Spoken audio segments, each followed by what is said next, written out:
তো finally WWE WrestleMania night 1 আর night 2 এর পুরো ম্যাচ কার্ড এখানে অফিসিয়াল করে দিয়েছে। দেখতে পাচ্ছ এটা হচ্ছে রেসলম্যানিয়া নাইট 1 এর ম্যাচ কার্ড। এখানে টোটাল 7খানা ম্যাচেস রেখেছে। গান্তার ভার্সেস জে উসো প্রথম নাইটেই হবে আর মেবি এটা শোয়ের ওপেনারে হতে পারে। এখানে দেখার বিষয় হচ্ছে যে Roman versus CM Punk versus Seth রলিন্সের যে ম্যাচটা আছে সেখানে পল এভানকে সিএম পাঙ্কের পেছনে দেখা যাচ্ছে। তো এখন পুরোপুরি অফিসিয়ালি সিএম পাঙ্কের কর্নারে পল এভান থাকছে। আরেকটা দেখার বিষয় হচ্ছে যে এখানে আমরা নিউ ডে ভার্সেস ওয়ার্ল্ড রেডার্সের ম্যাচটাও দেখতে পাচ্ছি। বলেছিলাম যে এটা যদি রেসলম্যানিয়াতে হয় তাহলে হয়তো বিগির একটা রিটার্নের চান্স রয়েছে, কারণ রিসেন্ট টাইমে সেরকম আমরা টিজ দেখতে পেয়েছি। তো মেবি হতে পারে যে এখানে আমরা বিগির কোনো একটা রিটার্ন দেখতে পেয়েও গেলাম, বা এখানে হয়তো সেরকম কিছুই দেখতে পেলাম না। আর তাছাড়া এই ম্যাচটা দেখতেই বা কে চায়, এটা শুধুমাত্র টাইম পাসের জন্য। এটা হলো কি না হলো কারোর কিছু যায়ও আসে না। তো শুধুমাত্র যদি বিগির রিটার্ন এখানে হয় তাহলে এটা একটা বলতে পারো একটা ভালো মোমেন্ট আমরা দেখতে পাবো। আর এরপর দেখতে পাচ্ছ এটা হচ্ছে নাইট 2 এর ম্যাচ কার্ড। এখানে টোটাল 6টা ম্যাচেস রয়েছে আর খুব সম্ভবত এখানে আমরা আরেকটা ম্যাচ অ্যাড হতে দেখতে পাবো, যেটা হচ্ছে র্যান্ডি অর্টনের ম্যাচ। ওটা তো পুরোপুরি 100% কনফার্ম যে আমরা দেখতে পেতে চলেছি। আর ওটা নাইট 2তেই হবে, কারণ নাইট 1-এ অলরেডি 7খানা ম্যাচেস হয়ে গেছে। তো এইখানে টোটাল 6টা ম্যাচ আছে, তো আরেকটা ম্যাচ অ্যাড হলে 7খানা ম্যাচ হবে। তো ওটা ওই র্যান্ডি অর্টনের ম্যাচটাই হতে চলেছে। তার সাথে সাথে ডাব্লিউডাব্লিউ 2025-এর হল অফ ফেমের পুরো ক্লাস এখানে কনফার্ম করে দিয়েছে। এখানে natural disaster, Michelle McCool, triple H, Lex Luger আর এখানে Bret Hart versus Stone Cold Steve অস্টিনের রেসলম্যানিয়া 13-এর ম্যাচ থাকবে। এটাই হচ্ছে হল অফ ফেমের ক্লাস 2025। আর কে কাকে হল অফ ফেমেতে ইন্ডাক্ট করতে চলেছে সেটা অফিসিয়ালি রিভিল হয়ে গেছে। এখানে ট্রিপল এইচকে তার best friend Shawn Michaels induct করবে। তারপর রেসলম্যানিয়া 13-এর Bret Hart versus Stone Cold Steve অস্টিনের ম্যাচটা এখানে সিএম পাঙ্ক ইন্ডাক্ট করতে চলেছে। আর মিশেল ম্যাকুলকে তার স্বামী আন্ডারটেকার ইন্ডাক্ট করবে। আর সবার লাস্টে লেক্স লুগারকে ডিডিপি ইন্ডাক্ট করবে হল অফ ফেমেতে। এখানে আমরা স্টিংকে হয় চেয়েছিলাম, ফ্যান্সরা তো স্টিংকে দেখতে চেয়েছিল, আর লেক্স লুগারও বলেছিল যে সে স্টিংকেই চায়। কিন্তু মনে হচ্ছে ডাব্লিউডাব্লিউ আর এইডাব্লিউর মধ্যে কোনো রকম কিছু কথাবার্তা হয়নি, যার ফলে এখানে ডিডিপিকে দিয়েই এখানে ইন্ডাক্ট করা হবে। আর যেটুকু নিউজ এসেছিল যে এইডাব্লিউ আর ডাব্লিউডাব্লিউর মধ্যে কোনো রকম কথাবার্তা হয়নি। তো সেই হিসাবে দেখতে গেলে এখানে ডাব্লিউডাব্লিউ হয়তো চায় না যে স্টিং এখানে আসুক, কারণ সে হচ্ছে এইডাব্লিউর প্রপার্টি। আর এবার র্যান্ডি অর্টনের সারপ্রাইজ অপোনেন্ট কে হবে সেটা নিয়ে একটু কথা বলা যাক। আমরা স্ম্যাকডাউনে কি দেখতে পেলাম কালকে? আমরা দেখতে পেলাম যে নিক ওয়াল্ডিসকে এখানে র্যান্ডি অর্টন হুমকি দিয়ে দিয়েছে যে তুমি যদি আমার জন্য রেসলম্যানিয়াতে কোনো রকম ম্যাচের ব্যবস্থা না করতে পারো তাহলে তোমার কপালে দুঃখ আছে। আর তার জন্য কিন্তু আমি মিকি জেমসকে কোনো রকমভাবে অ্যাপোলোজাইজ করবো না। তো তোমরা কনফিউজ হয়ে যাচ্ছ যে মিকি জেমস কোত্থেকে চলে এলো। মিকি জেমসকে তো তোমরা চেনো, ডাব্লিউডাব্লিউর ওমেন্স ডিভিশনের একজন লেজেন্ড। তো সে কোত্থেকে চলে এলো? তো এখানে এটা এই জন্যই বলেছে র্যান্ডি অর্টন, কারণ হচ্ছে যে নিক ওয়াল্ডিসের বউ হচ্ছে মিকি জেমস, এটা রিয়েল লাইফে পার্টনার। তো সেই জন্য এখানে এটা বলা হয়েছে। তো এখানে যদি র্যান্ডি অর্টনের রেসলম্যানিয়াতে কোনো রকম ম্যাচ না হয় তাহলে নিক ওয়াল্ডিসের কপালে দুঃখ আছে। র্যান্ডি অর্টন নিক ওয়াল্ডিসের উপর অ্যাটাক করবে। আর তাছাড়া নিক ওয়াল্ডিস র্যান্ডি অর্টনকে আগের বার যে আর্গোটা লাগিয়েছিল তার জন্য ফাইনও লাগিয়ে দিয়েছে। কিন্তু একটা খুব খারাপ জিনিস দেখতে পেলাম, যেটা হচ্ছে যে এমনটা টিজ করা হচ্ছে যে হয়তো সোলো সিকোবা র্যান্ডি অর্টনের অপোনেন্ট হতে পারে রেসলম্যানিয়াতে, কারণ সেরকমটাই আমরা দেখতে পেলাম। কিন্তু এটা যদি হয় তো খুবই খারাপ হবে, কারণ সোলো সিকোবা এখন সেই লেভেলে নেই। এই ম্যাচটা হওয়ার থেকে তো না হওয়াই ভালো। সোলো সিকোবার অবস্থা এখন টাঙ্গা লোয়ার মতো, বা বলতে পারো যে টামাটোঙ্গার মতো। কিছুদিন আগের যে সোলো সিকোয়াটা ছিল সে যদি থাকতো তাও না হয় একটা কথা ছিল, কিন্তু সোলো সিকোয়ার সাথে পার্সোনালি আমি তো চাই না যে র্যান্ডি অর্টনের রেসলম্যানিয়াতে ম্যাচ হোক।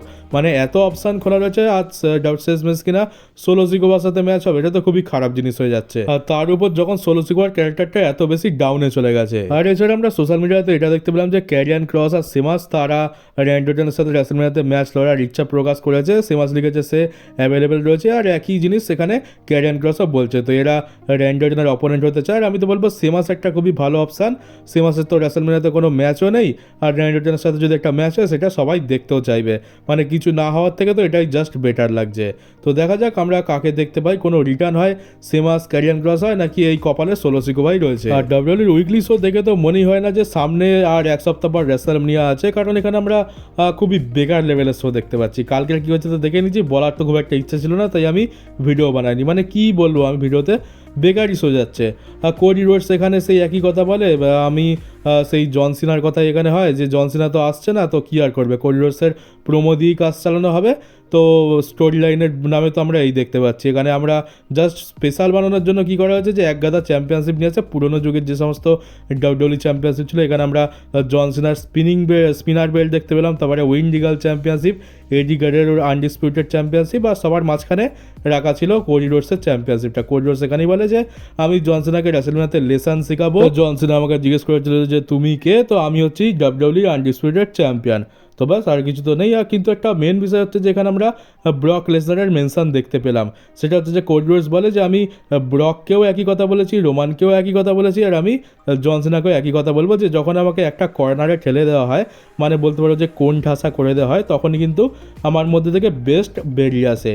তো তখনই আমি আমার বেস্ট পারফরমেন্সটা দিতে পারি, আর রাসেলমেনিয়াতেও সেটাই হতে চলেছে। তো এখানে আমরা ব্রক লেসনারের মেনশন দেখতে পেলাম, যেটা খুবই ভালো একটা জিনিস। আমরা ইউটিউবে তো প্রায় আমি দেখতে পাই যে ডাব্লিউডাব্লিউ ব্রক লেসনারকে নিয়ে নানা রকম ভিডিও ছাড়ছে, তো ওটা একটা ভালো সিগন্যাল।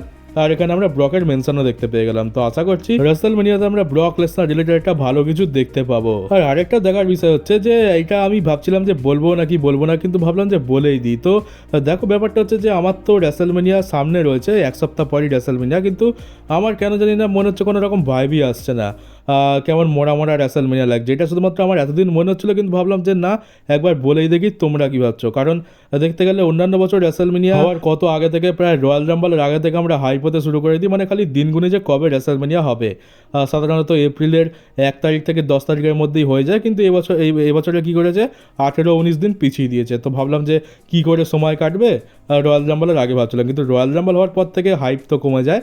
তারপর এলিমিনেশন চেম্বারের পরে হাইপটা আবার উপরে গেছিলো, কিন্তু হাইপটা এখন আবার নিচে চলে এসছে। আমার জাস্ট কোনো ইন্টারেস্ট নেই রাসেলমেনিয়াতে কী হচ্ছে না হচ্ছে সেটা দেখার। ওই জন সিনা কোডি রোডসের ম্যাচটা আছে, কিন্তু সেটাও তো দেখতে গেলে তেমন আর কিছু নেই, কারণ জন সিনাকে দেখতে পাচ্ছি না, কোডি রোডসই খালি এসে বকবক করে যাচ্ছে, রকেরও কোনো নামগন্ধ নেই, তো সেটাও আর তেমন তো কোনো ইম্পর্টেন্স দেখতে পাচ্ছি না, খালি কে জিতবে এটা নিয়ে একটু মাথা ব্যথা। আর তারপর হচ্ছে ট্রিপল থ্রেট ম্যাচটা, যেটা হচ্ছে পল হেমান চ্যাম্পিয়নশিপের জন্য। এখানে পল হেমানকেই চ্যাম্পিয়নশিপ বানিয়ে দিচ্ছে, যেহেতু এখানে কোনো রকম চ্যাম্পিয়নশিপ ইনভলভ নেই, যে জিতবে পল হেমান তার। তো সেটাও কোনো রকম স্টেক তো দেখতে পাচ্ছি না। আর বাকি ম্যাচগুলোর কথা তো আমি বললামই না, এত বাজে চলছে সেগুলো স্টোরি লাইন। তো অন্যান্য বছরের মতো এবারে আর ফিল হচ্ছে না, আগে তো দিন গুনতাম, এখন মনে হচ্ছে যে ঠিক আছে রাসেলমেনিয়া হচ্ছে, দেখে নেবো, আর 1 সপ্তাহ বাকি, কিন্তু এখনও শোয়ের অবস্থা এইরকম, কোনো রকম ফিল নেই, কোনো রকম ভাইব নেই। এটা শুধুমাত্র আমার ব্যক্তিগত মতামত, তোমাদের হয়তো ভালো লাগতেও পারে, তোমরা হয়তো একদম খুব উৎসাহিত হয়ে আছো, কিন্তু ভাই আমার তো একদমই বেকার লাগছে। কি বলবো, তোমাদের কেমন লাগছে তোমরা কমেন্ট বক্সে অবশ্যই জানাও, যে শুধু আমারই এই অবস্থা নাকি তোমাদেরও একই অবস্থা। ড্রু ম্যাকিন্টায়ার ভার্সেস ডিমান প্রিস্টের ম্যাচটা অফিসিয়াল হয়ে গেছে, কিন্তু এটা হচ্ছে এখন একটা স্ট্রিট ফাইট ম্যাচ। ডাব্লিউডাব্লিউ এখানে একটা স্টিপুলেশন দিয়ে দিয়েছে, ড্রু ম্যাকিন্টায়ার অফিসিয়ালি মেডিকেলি ক্লিয়ার, তার চোখ এখন ঠিক হয়ে গেছে। আর এই ম্যাচটা কেমন ভাইব দিচ্ছে বলবো, এটা সেই 2022 সালে রাসেলমেনিয়াতে আমরা ব্যারন কর্বিন ভার্সেস ড্রু ম্যাকিন্টায়ারের ম্যাচ দেখতে পেয়েছিলাম, ঠিক তেমনটাই লাগছে। সেখানে ড্রু ম্যাকিন্টায়ার তরোয়াল দিয়ে রিং কেটে দিয়েছিল, আর এবারে যেহেতু স্ট্রিট ফাইট ম্যাচ, হয়তো আমরা কোনো ওয়েপেনেরও ইউজ দেখতে পেতে পারি। আর ওইখানেও দুজনের কোনো লাভ হয়নি, আর আমার মনে হচ্ছে এখানেও দুজনের কোনো লাভ হবে না। ডাব্লিউডাব্লিউ যেখান থেকে পেরেছে ধরে একটা ম্যাচ বুক করে দিয়েছে। আমরা একটা গন্টলেট ম্যাচও দেখতে পেলাম কালকে স্ম্যাকডাউনে, যেটা ট্যাগ টিম চ্যাম্পিয়নশিপের জন্য ছিল। এখানে বেলি আর লাইরা ওয়ালকেরিয়া জিতে গেছে, তারা রাসেলমেনিয়াতে লিভ মর্গান আর ওই রাকেল রড্রিগেজকে ফেস করবে চ্যাম্পিয়নশিপের জন্য। এটা নিয়ে কারোরই কোনো মাথা ব্যথা নেই, কারোরই কোনো ইন্টারেস্ট নেই, কেউই দেখতে চায় না। বেলি তো কিছুদিন আগে, মানে এই রাতেই তো দেখলাম যে লাইরা ওয়ালকেরিয়ার সাথে লড়ছিল, আর এখন এরাই ট্যাগ টিম চ্যাম্পিয়নশিপের জন্য একসাথেই লড়বে।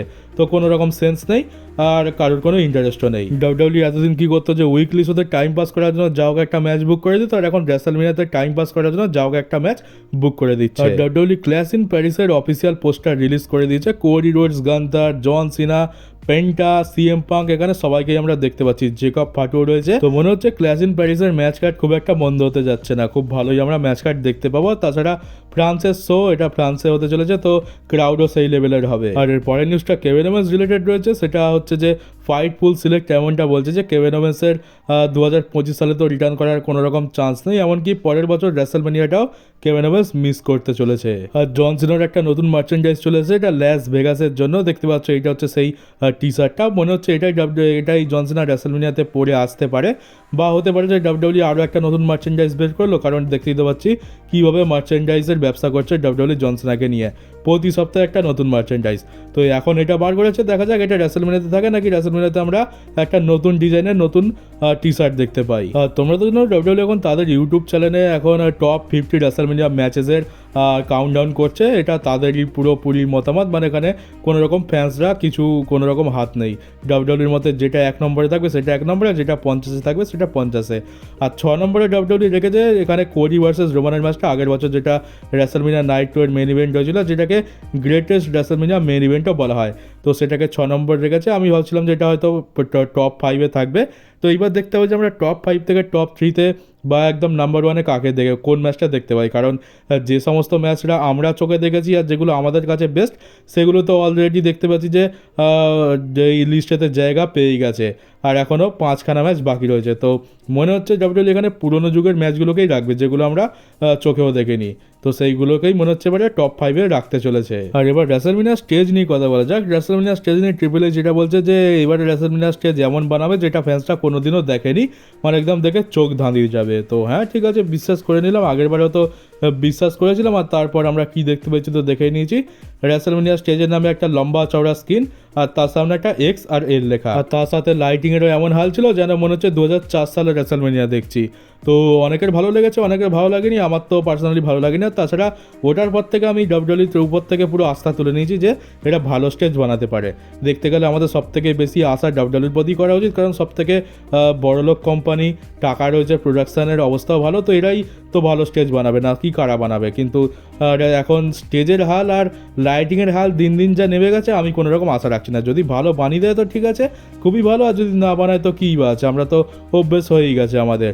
আর একটা লিগ ফটো এসেছিলাম, দেখলাম যে স্টেজটা বেশ উঁচু করে বানাচ্ছে। তো মনে হচ্ছে একটু ভালো স্টেজ হয়তো বানাবে, আগের বারের তুলনায় এবারে একটু ভালো স্টেজ বানাতে চলেছে। এখনও পুরোপুরি পরিষ্কার ছবি তো নেই, শুধুমাত্র একটা স্টেজ হচ্ছে এটুকুই বুঝতে পারছি। আর কদিন পর আরও পুরোপুরি ক্লিয়ার ফটো চলে আসবে, তখন তোমাদেরকে ফটোটা দেখিয়ে দেবো। আর চলো গাইজ, এই ভিডিওটা এই পর্যন্ত ছিল। কেমন লাগলো কমেন্ট বক্সে অবশ্যই জানিও। নতুন হয়ে তাহলে চ্যানেলটাকে অবশ্যই সাবস্ক্রাইব করে নোটিফিকেশন বেলটাকে অন করে দাও, পারলে ভিডিওটাকে শেয়ারও করে দিও। তো চলো, দেখা হচ্ছে তোমাদের সাথে একটা ডাব্লিউডাব্লিউর নতুন নিউজ ভিডিওতে।